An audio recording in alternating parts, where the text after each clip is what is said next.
आपका हमारे YouTube channel कहानियों और किस्सों का सफर में स्वागत है। आज की हमारी कहानी है मुंशी प्रेमचंद की नादान दोस्त। केशव के घर कार्निस के ऊपर एक चिड़िया ने अंडे दिए थे। केशव और उसकी बहन श्यामा दोनों बड़े ध्यान से चिड़िया को वहां आते जाते देखा करते। सवेरे दोनों आंखें मलते कार्निस के सामने पहुंच जाते और चिड़िया दोनों को वहां बैठा पाते। उनको देखने में दोनों बच्चों को ना मालूम क्या मजा मिलता। दूध और जलेबी की सुध भी न रहती थी। दोनों के दिल में तरह तरह के सवाल उठते। अंडे कितने बड़े होंगे, किस रंग के होंगे, कितने होंगे, क्या खाते होंगे, उनमें से बच्चे किस तरह निकल आएंगे, बच्चों के पर कैसे निकलेंगे, घोंसला कैसा है। लेकिन इन बातों का जवाब देने वाला कोई नहीं। न अम्मा को घर के काम धंधों से फुर्सत थी, न बाबूजी को पढ़ने लिखने से। दोनों बच्चे आपस ही में सवाल जवाब करके अपने दिल को तसल्ली दे दिया करते थे। श्यामा कहती, क्यों भैया, बच्चे निकलकर फुर्र से उड़ जाएंगे।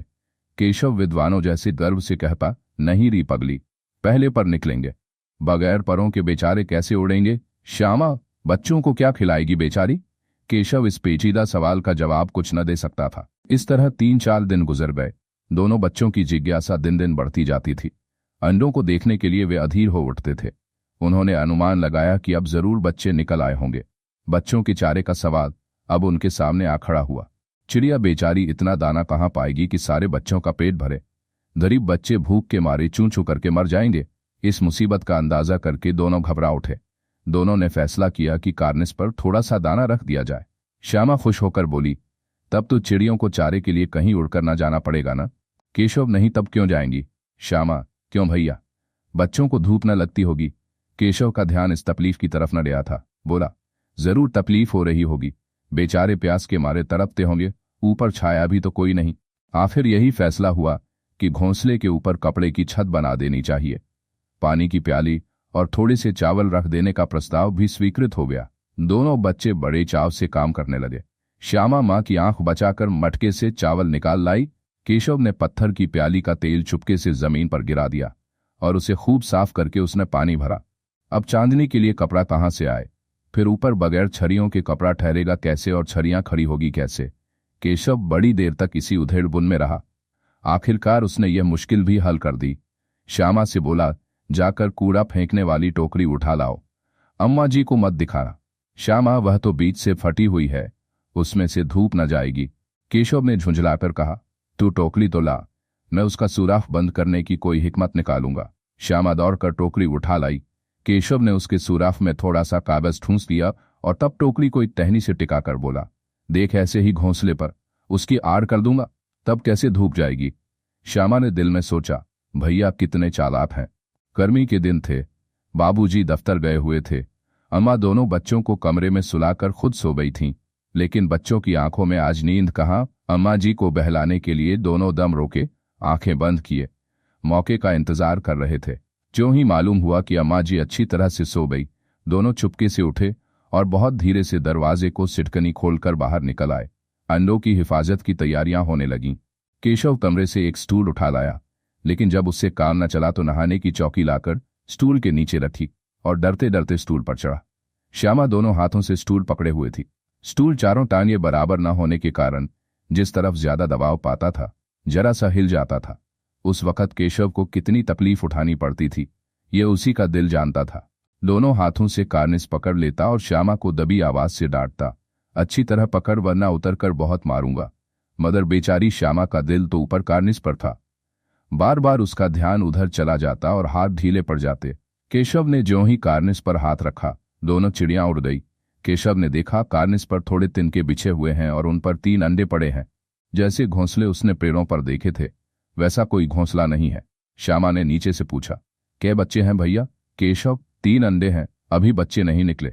श्यामा, जरा हमें दिखा दो भैया, कितने बड़े हैं।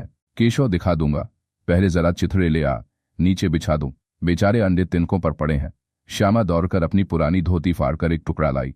केशव ने झुककर कपड़ा ले लिया, उसकी कई तह करके उसने एक गद्दी बनाई और उसे तिनकों पर बिछाकर 3 अंडे धीरे से उस पर रख दिए। श्यामा ने फिर कहा, हमको भी दिखा दो भैया। केशव, दिखा दूंगा, पहले जरा वह टोकरी तो दे दो, ऊपर छाया कर दूं। श्यामा ने टोकरी नीचे से थमा दी और बोली, अब तुम उतर आओ, मैं भी तो देखूं।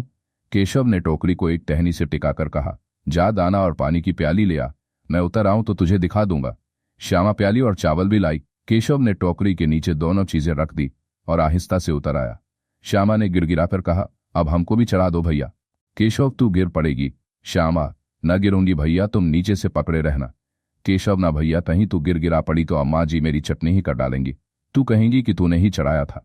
क्या करेगी देखकर। अब अंडे बड़े आराम से हैं, जब बच्चे निकलेंगे तो उनको पालेंगे। दोनों चिड़ियां बार बार कार्निस पर आती थीं और बगैर बैठे ही उड़ जाती थीं। केशव ने सोचा, हम लोगों के डर से नहीं बैठती। स्टूल उठाकर कमरे में रखाया। चौकी जहां की थी वहां रख दी। श्यामा ने आंखों में आंसू भरकर कहा, तुमने मुझे नहीं दिखाया, मैं अम्मा जी से कह दूंगी। केशव, अम्मा जी से कहेगी तो बहुत मारूंगा, कहे देता हूं। श्यामा, तो तुमने मुझे दिखाया क्यों नहीं। केशव, और गिर पड़ती तो 4 सर न हो जाते। श्यामा, हो जाते, देख लेना, मैं कह दूंगी। इतने में कोठरी का दरवाजा खुला और मां ने धूप से आंखों को बचाते हुए कहा, तुम दोनों बाहर कब निकल आए। मैंने कहा न था कि दोपहर को ना निकलना। किसने किवाड़ खोला। किवाड़ केशव ने खोला था, लेकिन श्यामा ने मां से यह बात नहीं कही। उसे डर लगा कि भैया पिट जाएंगे।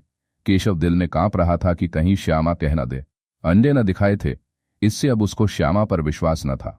श्यामा सिर्फ मोहब्बत के मारे चुप थी, या इस कसूर में हिस्सेदार होने की वजह से इसका फैसला नहीं किया जा सकता। शायद दोनों ही बातें थीं।